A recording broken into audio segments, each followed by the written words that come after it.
A soldier's surprise. I was an old man now, but I still remembered that day. The air was cold and the morning sky was gray.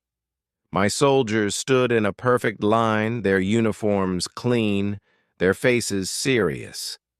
They did not know what was coming, they only knew they had to be ready. Their boots pressed firmly against the ground, their hands still at their sides. They were waiting for orders, just as they had done many times before. I had told them there was an important meeting. A high officer was coming to see them.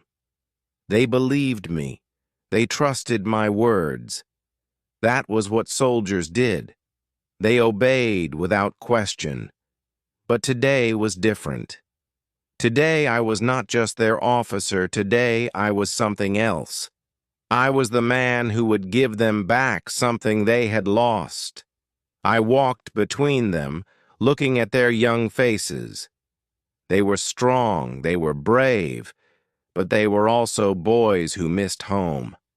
I had seen it in their eyes before. In the quiet moments, when the battle was far away, they spoke of their families. They remembered their mothers' voices, their fathers' lessons, their childhood before war. They never said it out loud, but I knew.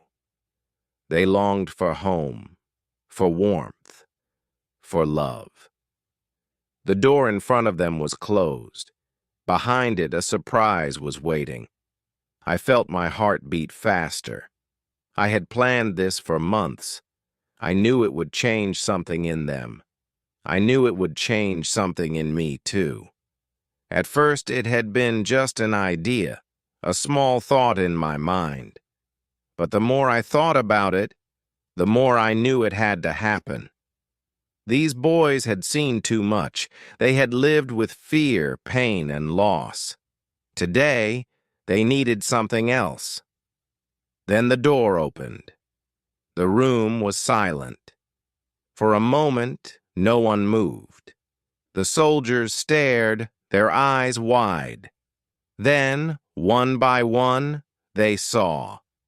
Their mothers stood there, waiting, their hands shaking, their eyes full of tears.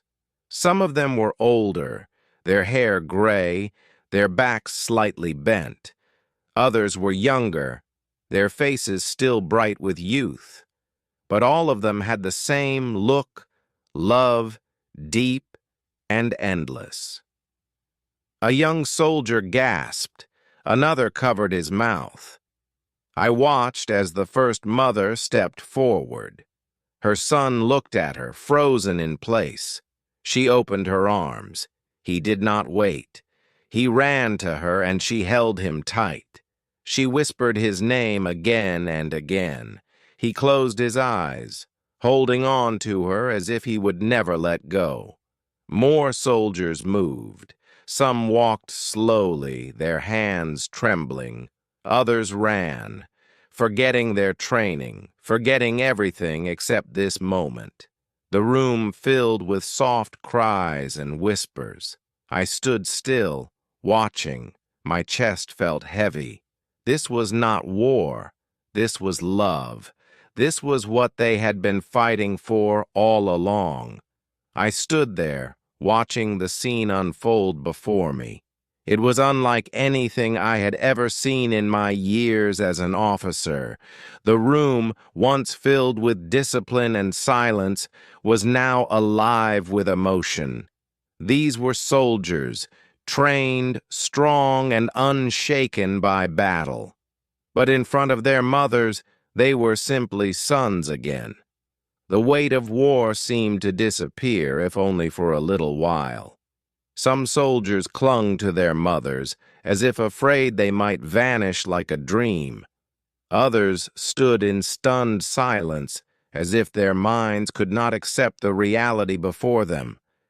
A few whispered words that I could not hear, but I saw the way their lips trembled. Some had not seen their mothers in years. Some had left home as boys and returned as men, hardened by war. And yet, in their mother's arms, They became boys once more. I stepped back, giving them space. I had done my part. Now this moment belonged to them. I had expected smiles and happiness, but I had not expected the raw, deep emotion that filled the room. Some mothers wept openly, their hands never leaving their sons' faces. They traced the lines of their cheeks, the sharpness of their jawlines, the marks that war had left behind. One mother ran her fingers over a scar on her son's forehead. He tried to smile, but his lips quivered. She pressed her palm against his cheek, her own face full of unspoken words. Another soldier, tall and broad, dropped to his knees in front of his mother. He held her hands, pressing them against his forehead. She kissed his hair, whispering something only he could hear. For years I had seen these men in battle. I had watched them fight, struggle, and survive. I had given them orders, trained them, prepared them for war. But now I saw something else in them. I saw the children they once were, the love they still carried, the need for comfort they had hidden so well. And for the first time, I felt the heaviness of what we had taken from them. I swallowed hard. I had believed I was doing something good, something necessary. And yet, as I stood there, I realized that these men, these soldiers, had paid a price far greater than I had ever understood. They had given up more than time or youth. They had given up the simple warmth of a mother's touch, the gentle sound of her voice calling their name. Today, if only for a moment, they had it back. And in that moment, I knew I had never done anything more important in my life. As I stood in the corner of the room, I allowed myself a moment to breathe. The air was thick with emotions, joy, sorrow, relief. I had seen soldiers face war with unshaken resolve, but now they stood before their mothers with trembling hands and tear-filled eyes. It was a strange sight, yet it felt more real than anything I had witnessed on the battlefield. One young soldier caught my eye. He was one of the toughest men in the unit, always composed, always ready. But now he looked like a child again, standing stiffly in front of his mother as if unsure of what to do. She was small and frail, her hair streaked with silver. She lifted her hands to his face, hesitating, as if afraid he would disappear. He closed his eyes at her touch, and for the first time I saw tears escape from the corners of his eyes. She pulled him into an embrace, whispering words that only he could hear. His shoulders shook, and I turned away, giving him his moment. In another part of the room, a mother held her son's hands tightly, as if anchoring him in place. "You've lost weight," she said, her voice soft but firm. The soldier smiled through his tears, nodding.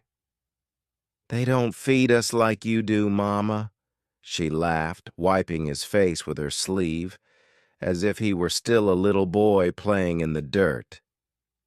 Some soldiers had tried to hold back their emotions, standing at attention, their discipline still intact. But as the minutes passed, as the warmth of their mother's hands settled into their skin, the walls broke down. The room was no longer filled with soldiers. It was filled with sons, with men who had spent years pretending they didn't need this moment. But they did. I felt a lump in my throat. I had believed this was just a simple reunion, something to lift their spirits before the next mission. But now I realized how much these men had sacrificed. Not just their time, not just their youth, but the comfort of home, the gentle touch of the one person who had loved them before they ever held a gun. The room buzzed with hushed conversations, with laughter between sobs, with quiet words of comfort. The weight of war had not left their shoulders, but for the first time in years, it had shifted just a little. I stepped outside for a moment, looking up at the sky. The sun was setting, bathing everything in a golden glow. It was a sight I had seen 1,000 times, but today it felt different. Today I had not just been an officer, I had been a witness to something far greater than war. I had been a witness to love, to healing, to something no battlefield could ever destroy. And for the first time in years, I felt hope. As I stood by the door, watching the soldiers and their mothers, memories from my own past surfaced. I had once been like them, a young man in a uniform, hardened by discipline but softened by the thought of home. I remembered the way my mother used to fuss over my uniform, straightening every crease, as if that would somehow protect me from the dangers I faced. She had passed many years ago, but in that room, I saw her in every mother's eyes, in every gentle touch, in every whispered word of love. A soldier sat on a bench with his mother beside him, her hand resting over his. He had always been quiet, always serious, the kind of man who never spoke more than necessary. But now he was talking, really talking. He told her about his long nights on duty, about the cold mornings before sunrise, about the way he sometimes lay awake thinking about home. She listened to every word, nodding, her eyes never leaving his face. Across the room, another soldier held his mother's hand tightly, his fingers rough and calloused from years of training. "I didn't think I would ever see you again," he admitted. His voice was steady, but his eyes betrayed him. His mother smiled, brushing his hair back, as she had done when he was a child. "You are here now," she whispered. And that was all that mattered. The air was heavy with emotions. Some soldiers sat quietly, holding their mother's hands, as if afraid that letting go would make them disappear. Others laughed through their tears, sharing stories of childhood, of mischief, of the days before war had stolen their innocence. I saw one soldier standing alone by the window. His mother had not come. I recognized the look in his eyes, the quiet ache of longing. Without a word, one of the older women walked up to him and placed a gentle hand on his arm. She didn't know him, but she knew his pain. He looked at her for a long moment before nodding, accepting her silent comfort. I turned away, swallowing the lump in my throat. I had always thought of the army as a place of strength, of rules and discipline, but here, in this moment, I saw something greater. I saw the power of love, the kind that no uniform or training could erase. As the time for departure approached, the mood in the room shifted. The mothers held their sons a little tighter, whispered a few more words, memorized every detail of their faces. The soldiers, so used to standing tall and unshaken, now let their shoulders drop, now allowed themselves to be sons again, if only for a little while. And as I watched, I knew that this day would stay with them forever. No matter where they went, no matter how far from home they would carry this moment in their hearts. Because today, for the first time in a long time, they were not just soldiers, they were loved. As the minutes slipped away, the soldiers and their mothers clung to every second they had left together. Some whispered words of love and reassurance, while others simply sat in silence, memorizing the faces they had missed for so long. The room, once filled with nervous anticipation, was now heavy with emotions, joy, longing, and the deep ache of knowing this moment would not last forever. One mother ran her fingers over her son's uniform, brushing off invisible dust, just as she had done when he was a child. "You must eat well," she reminded him. "You must take care of yourself," he smiled, nodding, though they both knew that her words were not just about food, but about the life you wish she could still protect. He squeezed her hand, trying to reassure her. "I will, Mama." Across the room, another soldier held his mother close, his arms wrapped tightly around her small frame. She was older now, more fragile than he remembered. He had left home when her hair was only beginning to turn gray, and now, as he looked at her, he saw time's imprint more clearly than ever before. "I miss you every day," he admitted. His voice was rough with emotion, but he didn't care. Today, he wasn't just a soldier, he was her son. Some soldiers had tried to hold back their emotions, standing stiffly, as if discipline could suppress the wave of feelings inside them. But now, even the most hardened among them allowed themselves to be vulnerable. They let their mothers see the boys they once were, their fears, their struggles, their deep, unspoken love. I watched as a young soldier sat quietly with his mother. He had barely spoken a word since she arrived. His hands were clenched into fists on his lap, his body tense. She reached out and covered his hands with her own, her touch gentle and familiar. "You don't have to say anything," she whispered. "I know."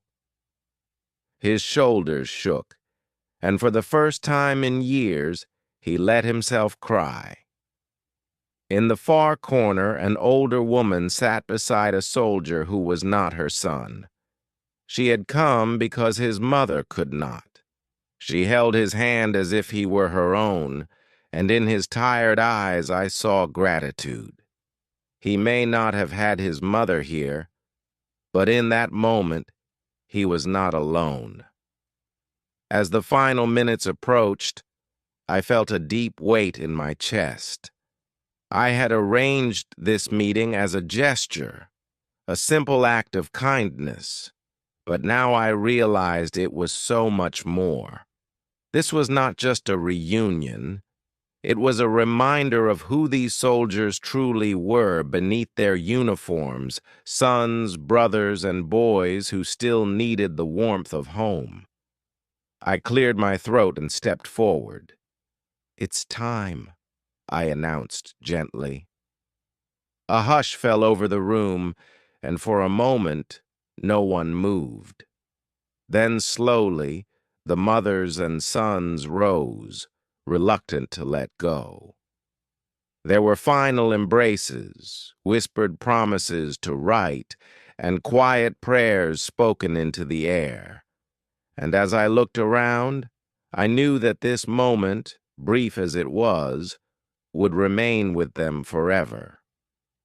No matter where they went, no matter how far from home they traveled, This day would be a light in the darkness, a memory to hold on to in the loneliest of nights. The time had come. The soldiers stood beside their mothers, reluctant to part. Some held on to their mothers' hands a little longer, their fingers tightening as if they could freeze this moment in time. Others looked away, their eyes filled with emotions they weren't ready to show. The air was thick with unspoken words, with love too deep for simple goodbyes. One by one, the soldiers straightened their backs, their training taking over. They had spent years learning discipline, standing tall in the face of hardship. But now, in front of the women who had given them life, they were simply sons. I saw young men hesitate, their lips pressing into thin lines as they fought against the ache of leaving. One soldier wiped his eyes quickly, hoping no one would notice. His mother noticed, of course, but she didn't say a word. She simply cupped his face in her hands and smiled, her eyes shining with pride. Mothers, too, struggled to let go. One woman tucked a small note into her son's pocket, whispering, "Read this when you feel lonely." Another mother kissed her son's forehead the way she had when he was a child, her fingers lingering in his short, cropped hair. "I'll be waiting," she promised. Her son nodded, unable to speak. I stood near the door, watching as the last goodbyes were exchanged.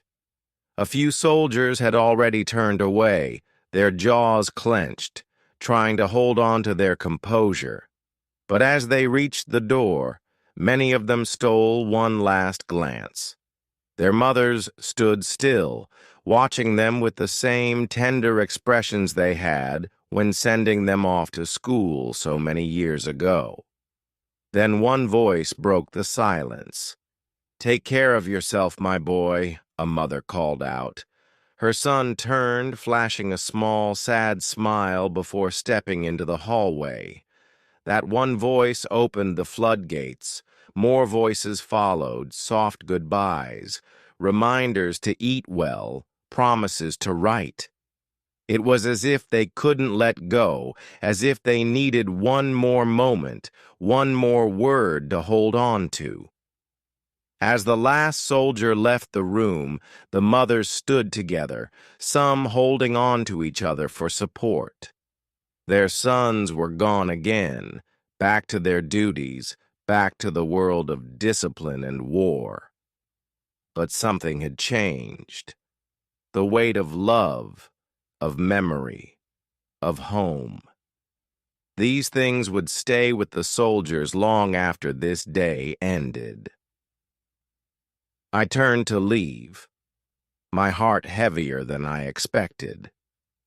This had been just another event, another duty to fulfill. But as I walked down the hall, I realized something. This moment had mattered. These men, these soldiers, would carry today with them through long nights and endless marches. When the world felt cold, they would remember the warmth of their mother's arms, the quiet strength of their love. And perhaps, in the darkest moments of their journeys, that love would be enough to bring them home.